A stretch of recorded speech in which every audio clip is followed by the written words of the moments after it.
Some nibbles. Sheepdog back to answer some more goddamn questions. Today's questions we're going over today are on the video. Hell's Headbangers buying a church to have shows in story. 1K views. Let's see what the fuck we got in there. Scroll all the way bottom, 104 comments. See how many stories we got about the fucking church. If there's anything in there that people commented, searching out the question marks as always. Third from the bottom, go to Tonser. California Disgorge or Mexico Disgorge? For me, it was always Mexican Disgorge. I thought they were sicker, more brutal, more raw and authentic in a sense. California Disgorge is really good. She Lay Gut is my favorite. Cranial Palements, really good. The EP before that. After that, it was all good shit, but it was the same old, same old. And in all honesty, even on She Lay Gutted, I've said it before, as much as I like that record, I have it, I own it, I've heard it a million times.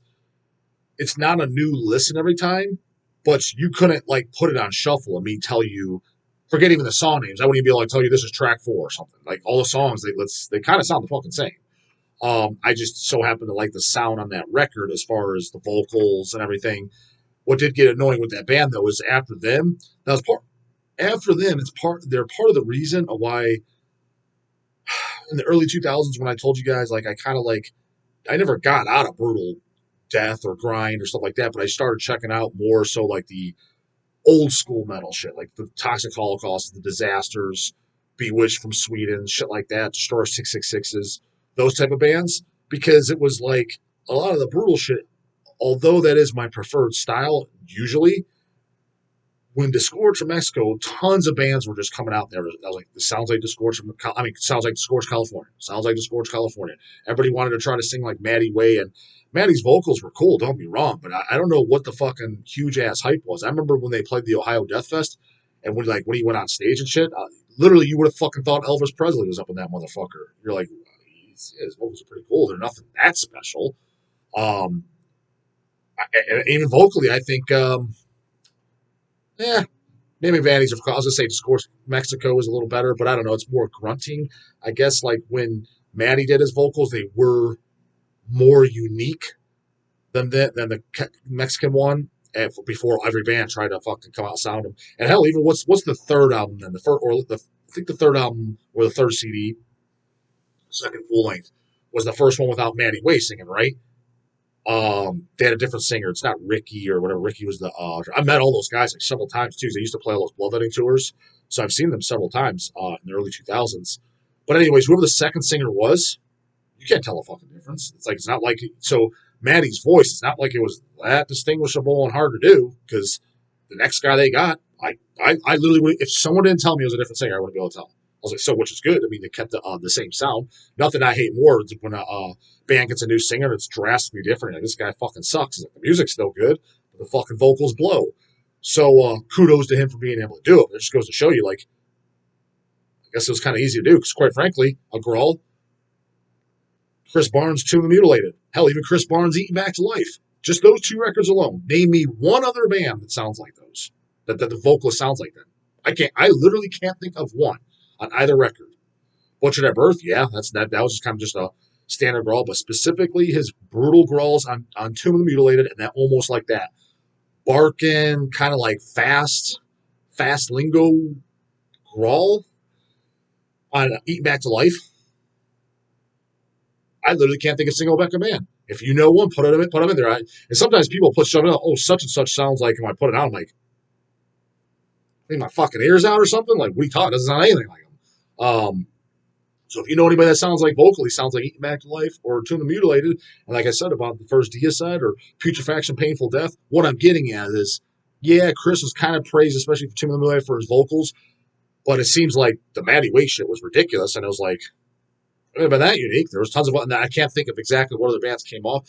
I just remember specifically getting tired of the shit at the time. I'm like, this literally, all these bands sound like Disgorge California, or are trying to, and they're pretty damn close. Like, and they also, too, the, on shuffle, I'm like, songs all fucking sound the same. Womb Full of Scabs, that kind of stands out, and She Lay Gutted when he kind of does like the just when he actually says the fucking song title and when he screams it. But other than that, I'm like, these songs kind of all fucking sound the same. I hate to break it to you. That's why after She Lay Gutted and shit, I think I do own the third one's on the tip of my tongue. I think I own that one. I think there's even a fourth one that I'm almost positive there's a fourth one. that way, and I'd listen to it. I was like, it was all good, but I was like, kind of what I said about the Malignancy and Broadway. I was like, I really don't need another record of this, especially because I can't even tell the goddamn songs apart. Cool sound, but I don't need 20 albums like that.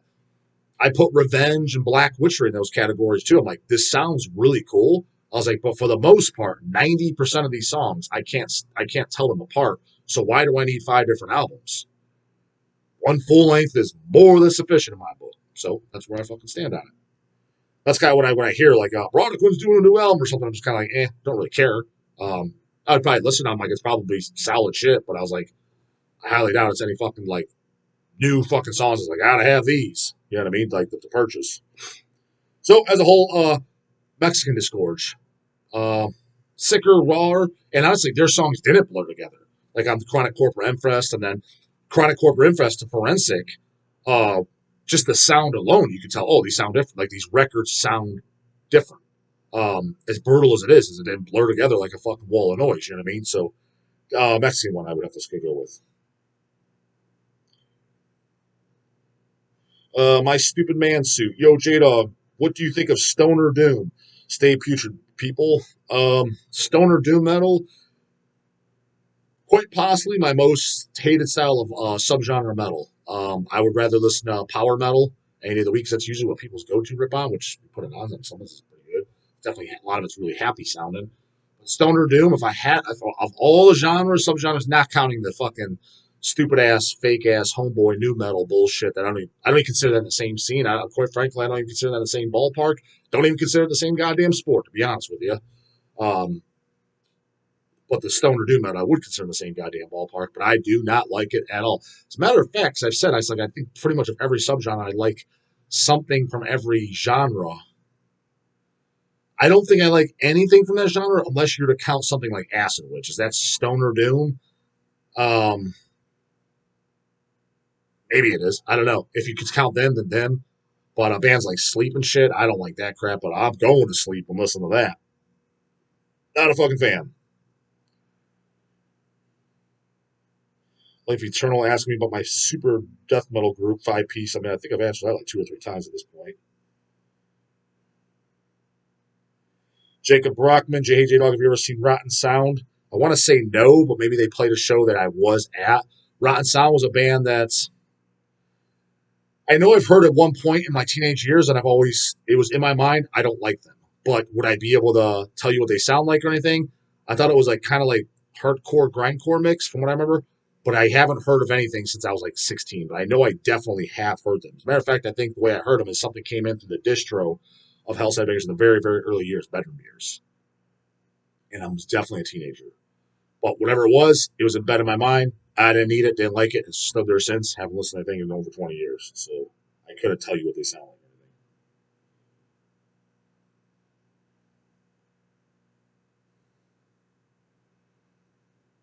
Vic Legina. What's up, Devils? J-Dog back to drop Don and Jim's names another 20 times in 20 minutes. Well, that's the only reason like they get mentioned a lot. And it's yeah, I remember even like I know even like Craig and shit like, oh, you talk about those guys a lot and shit, just because it's not because like I want to bring them up or there's reason. It's just because a lot of times with business and shit like that, they were there. A lot of this stuff, honestly, without them, we wouldn't be doing Hell's Headbangers. Just so you know, Hell's Headbangers would not exist if it wasn't for Jim and Don and Unslaughter. Because Spawn of Satan, that's how we started the label. It was Jim that showed us, hey, you want to release the CD? We had no intention to start a label, nothing like that. Don was doing a lot of business and releases and self-releasing that got us into the Nunslaughter releases. Without him, wouldn't have been doing it. There's no question Hell's Headbangers would not be around to this day if it wasn't for them. And, you know, obviously, you know, they were cool guys and, you know, they liked metal and we liked metal, so there was that part, but a lot of it was business hanging out. When I get up, we were hanging out. There's points almost every weekend, I would say, but for sure every other weekend. We'd meet up at the fucking, they called Christ Pizzas, which was really called Valley Pizza. Go up there, have lunch, discuss business, swap merch. There's a lot of times I would meet up halfway where I live in Brunswick, where I live at now. Brunswick McDonald's. Be kind of the halfway point between Medina and Parma, where Jim was from. Also Don from Lakewood. And I would meet them up, pick up records, drop off records. We're wholesaling from them or we're trading, whatever. So a lot of the shit that we had to, when we did a lot of special Nunslaughter 7 inches, like the maggots covers and shit like that, laminating maggots, that was doing that with Don. Burn the Cross 7 inches, scrapping out those 7 inches. That was with Don, like doing it with him. I was sitting at our fucking parents' kitchen table, literally doing it. So they just get brought up a lot because I was around them a lot. For example, like someone like Brian Baxter, I was around a decent amount going to shop, but nowhere near to the degree as Jim and Don was there around them. So that's the only reason they get brought up around, just because there was a lot of, with Hell's Headbangers, there's a lot of history. So there's stories and shit like that get brought up. And talking about, that's why I think it's so fucking funny when people think, just seeing what the kind of like modern generation, 2020, 22, hell, it even could be guys of the same age, my age or older, their age. And it's just like how people's mindsets change over the years, this gatekeeping shit and stuff like that. Like, dude, like when I talk about the posers and shit like that, I'm tame compared to those guys. Tame. Like I'm like easy going. They would give you a hell of a lot fucking harder time. Way fucking harder time. I mean, stuff like any of the big stuff, like I said, Morbid Angel, anything after Abominations, that's poser shit. Obituary, nothing was good by that band. They're always posers. I mean, this is the shit they would say. And I mean, if Jim was still alive, John still says it to this day. I mean, anything with keyboards fucking sucks. I mean, you guys think I'm bad. Like, you got no fucking clue. Like, especially at King Folly's another one. There's a bunch of guys like that. So it's funny, like, when I kind of come in here and I'm way more loosened up than that and way more open-minded than that, I'm like, so when I bring up, like, the cold chambers and mushrooms head, I'm like, and people are appalled by that. I'm like, dude, I would get ripped on for wearing a later Deicide shirt. The fucking Deicide, who likes that? Fucking 90s junk. You know what I mean? That's what they would say. So it's like, fucking think I'm some gatekeeper or fucking cabal guy. I mean, you got no fucking clue. You got a rude awakening what's out there. So, but just was around the guys a lot. That's all. Go to Tantra J-Dog. Are you a Titan Blood fan? Not really. It's they have their place, but to me, I just thought they're boring. Sells like a motherfucker for Hell's, though, I can tell you that. So I know a lot of people are a fan of them. Josh Rodriguez. Good morning, Justin. Any news on the Cannibal Consent reissues? I don't know. Fucking, who's that goddamn fan? Last I saw Eazy-E had a couple of layouts approved, and I was attached on them. That was months ago, so maybe you could put in the comments. Where those goddamn cassettes? I'm kind of curious myself. Kind of forgot about them, to be honest with you. But I know we're definitely doing them. I saw Wretched Spawn layouts. I think maybe Kill. Maybe Red Before Black. I definitely seen some of the layouts, and they were done and were approved. So that was about 2 months ago. So what's the fucking delay? Who the fuck knows? The Black Ram. You gonna go see the Merciful Fate tour, J-Dog? Sure am. Detroit, goddammit. I'll be there. Me and Elcat will be at Detroit for Merciful Fate. I think it's November 5th. Whatever the Saturday Detroit show is. It's early November. I want to say it's the 5th. But Saturday, Detroit, Michigan, the Merciful Fate tour. J-Dog, Elcat will be there. We already have even our hotel booked. So we'll stay overnight. I'm not driving back. It's not that it's that super long, but I don't know what time the show's going to get out. If the show gets out at 2 a.m., I don't want to risk driving. Fucking J-Dog is way past his bedtime at 2 a.m., and he gets sleepyhead central, and it's not safe to fucking drive.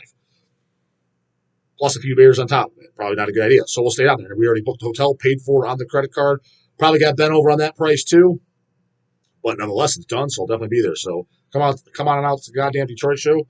And don't be a fucking shy boy. Fucking say something too, goddammit.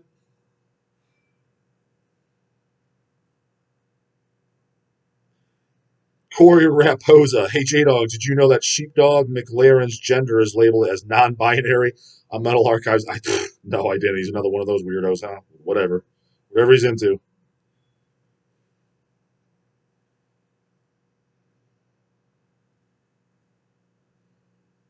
Sewer Vomit. Question. What do you think of Roger from Morticians selling flea market quality patches that rip and t-shirt prints that are low quality?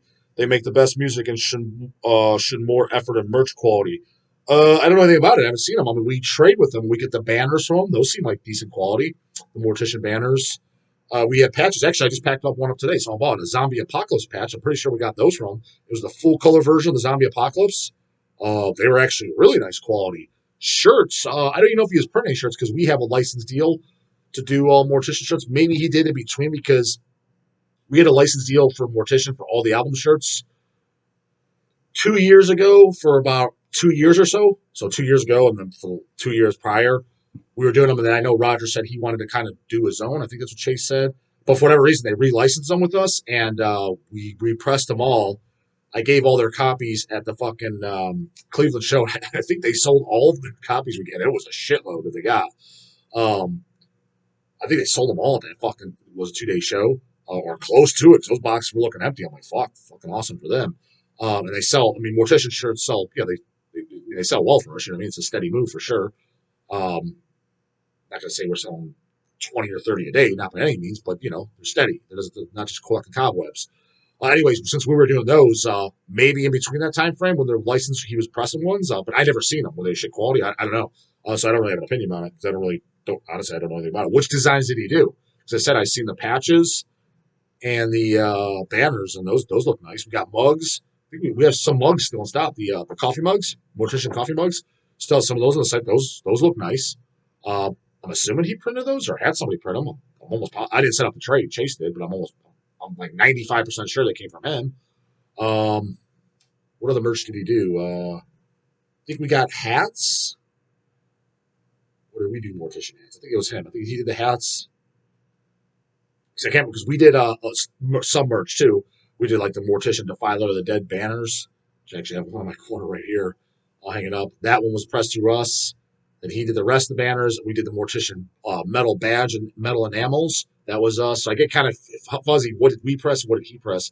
You just see what he pressed. But the mugs, we definitely did. That was him. And hats, I want to say that was him. But I didn't see anything that looked like ass. So let me know. I don't have an opinion because I never saw anything that was shit.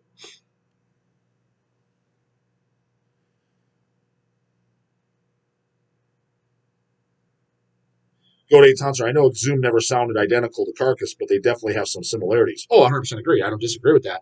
I just brought it up to where I don't consider them a Carcass influence because when gore metal first came out and shit, a lot of zines and stuff back, especially when magazines were like way more popular back then because there was little to no internet, right?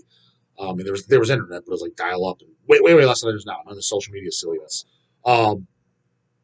They got a lot of heat, man. People, look at this shitty Carcass ripoff band. I'm like, yeah, I hear the reminiscence part. They have two different kind of vocals. The higher kind of like Jeff Walker, even though I don't think he sounded anything like Jeff Walker, Mark Harvey's, but the highs, then the lows, kind of like Bill Steer did. Naming their guitar solos, shit like that. Did they name their guitar solos? I know Impale definitely did. And just how they had solos and then blasts, but mixed with I get it. I get. There was definitely reminiscence, but I was like, by no means. I was like I would be able to easily walk in the room, even if I didn't know songs. Like say, Carcass did a new album, an actual real Carcass Gorgrind album, and Exhumed did an album. I would be able to tell the difference between them, as opposed like for example, Pharmacist now and Exhumed. If Carcass kept their sound, if they both did new albums, yeah, I might mistake them. Like which one's which? That's a Carcass fucking ripoff. Pharmacist is great though. I'm not ripping on them, but that's a total Carcass ripoff. So when I thought Carcass ripoff, I was thinking county medical examiners, general surgery, things like that. And Pale Exhumed, I'm like, yeah, it's reminiscent. Clearly their influence. It's kind of like when people would call Midnight a Venom ripoff. I've heard people say that. I'm like, I hear the influence and I know Jamie likes Venom. I was like, but by no means is this like, holy shit. Is this the latest and greatest fucking Venom? Is this an unreleased album after fucking At War with Satan? Like, by no, I wasn't thinking that by any stretch. I'm like, yeah, there's a reminiscence to it, but I don't consider this a Venom ripoff by any fucking stretch. So that's what I was going to say with Exhumed.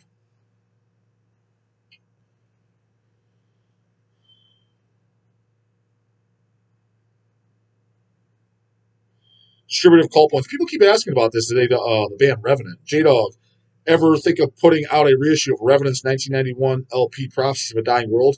I wouldn't be against it. The thing is Revenant, there was a band that kind of passed me up.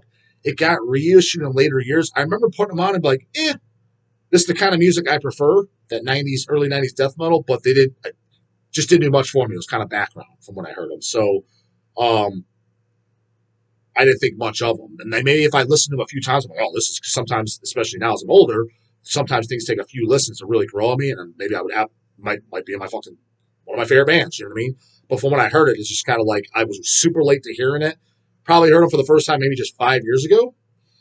And I was like, yeah, that's cool, but I didn't even pick it up. You know what I mean? Whoever did it, I think there was a reissued CD. Was it a Vic Records type thing? But whoever did something. But I know I was late to the game on hearing Revenant. 90s band, and I was like, I always knew the name because they'd be on like thanks lists and shit. Remember I told you guys, or you see on old flyers, Revenant with Immolation or whoever. You know what I mean? So I knew who they were.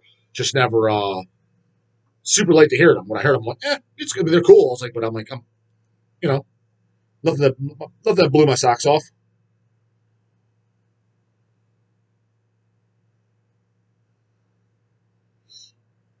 Get one more if there is. Goatman, Shotgun Justice, although no Sheepdog is a phenomenal release, to be honest. Yeah, it's funny. Actually, I might even put it back on the player. I saw we just got some more Shotgun Justice CDs in on stock on the new card as we fucking speak. I listened to it once. I'm like, this is pretty good. I was not surprised. I was like, yeah, I remember being no sheep on there, and I was pleasantly surprised. But I only listened to it once, and it was in the shop. It came through. But I was like, wow, well, this is a million times better than I thought it would be. Any picks for underrated or forgotten Cleveland metal you remember? Kind of already answered that question. The first thing, would I say underrated, forgotten? To me, for sure, the most underrated stuff that I love the most, that nobody ever talks about whatsoever. I mean, in Cleveland scene they do with the Parma guys, is definitely Decrepit and From the Depths. From the Depths, we did the LP version of the first album on Jim Kanye. Bring him up again. Again, a lot of fucking history with him. After he died, he was talking for years about putting it out as a split with us because he wanted like half the copies, so he'd go in on it. So we're kind of waiting for him to gather up money or whatever. When he died, we just said, fuck it. We know it's not going to be the fastest moving release. We all three of us like it. This album since kids. Jim wanted it out, kind of like paid tribute to his death. It's like, let's just put it out now. Fuck where we're at on the schedule. Put out now, pay tribute. That's what Jim would have wanted. So that's what we did. And I stole my copy. Huge fan of it. We're supposed to be doing, talking to Matt Sorg for the last couple of years. He's getting the stuff remastered or whatever. Bereavement and Elysium. Those are the ones without Jim. Those are my favorites, actually. It's melodic, black thrash. Like, I always kind of considered it black metal as a kid, but then it's got a lot of thrash and stuff like that. But I absolutely love those fucking discs. We're supposed to be doing LPs of them. I'm pumped for those. They're both kind of like EPs. Bereavement's definitely an EP. It's 4 songs. And then Elysium, it's kind of an EP, but then they threw on some cover songs, so it's kind of close. It's kind of in between that EP full length. But nonetheless, 12-inch LPs for both. And even Sorg asked me if we'd be interested in the Dead at Night stuff, which was post from the depths. All there is a CDR. Dwayne Morris gave me back today. I fucking love Dwayne's the one that sings on that one. I love that shit too. I was like, let's see what Eric and Chase kind of fucking say. I was like, well, personally, I was like, I have that CDR to this day, and I'm a huge fan of it. So From the Depths for sure, and Decrepit, we tried to do it, but let's just say people were following through with materials. They're not the first band to do that, but Acrimonium and Creation of Sin. I want to see a 12-inch LP to this day. We were supposed to do it, fell through, and then Tommy, Redefining Darkness, he picked up, and he asked me about doing it. That was like 6-7 years ago. I don't know what the fuck happened with that. He still hasn't done it. I just want somebody to do it, whether it's us or somebody, because I will buy this, because Decrepit, Acrimonium, Creation, Sin, and the 2 From the Depths I mentioned. For me, that's the most underrated Cleveland shit, because personally, I loved it as a kid. It holds up to this day. I'm absolutely a huge fan of it. To me, they're 10s, and you'll never hear anyone bring it up. Like, for example, like, I'm equally as much of like a fan of like Embalmer, There Was Blood Everywhere, but I'm not going to bring it up because it's way more popular. There's a lot of people outside the state of Ohio, stuff that know Embalmer, There Was Blood Everywhere, right? So I'm not even going to, even Manicore. More people know who Manicore is than the From the Depths Decrepit. So I wouldn't bring that up. But the ones no one brings up ever is Decrepit and fucking From the Depths. So to me, if you haven't heard those, Goatman or anyone, yeah, you are definitely missing the fuck out. That's childhood years J-Dog right there. Saw them all the time live in the late 90s, early 2000s. More times than I can fucking count. And I was always a huge fucking fan of those discs. And none of them been on vinyl other than the first From the Depths that we did. On vinyl, that was it. So hopefully the rest see the light of days. You know, not a week before I die either. I would like to fucking see them prior to that. So, anyways, that's it for this one. Nils, comments, questions, concerns. You know what the fuck to do. Put in the comments box. Get an answer bright in the morning. Later, goddammit.